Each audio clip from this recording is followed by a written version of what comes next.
वार्ताळि वाराहि वाराहि वराहमुखि वराहमुखि अंदे अंदिनि नमः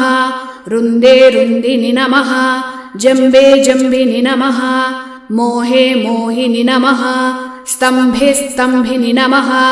सर्वदुष्टप्रदुष्टानां सर्वेषां सर्ववाक्सिद्धसक्चुर्मुखगतिजिह्वस्तम्भनं कुरु कुरु शीघ्रं वश्यं कुरु कुरु ऐं ग्लौं ठः ठः ठः ठः हुम् अस्त्राय फट् स्वाहा ॐ ऐं ह्रीं श्रीं ऐं ग्लौं ऐं नमो भगवति वार्ताळि वार्ताळि वाराहि वाराहि वराहमुखि वराहमुखि अंदे अंदिनि नमः रुंदे रुंदिनि नमः जंबे जंबिनि नमः मोहे मोहिनि नमः स्तंभे स्तंभिनि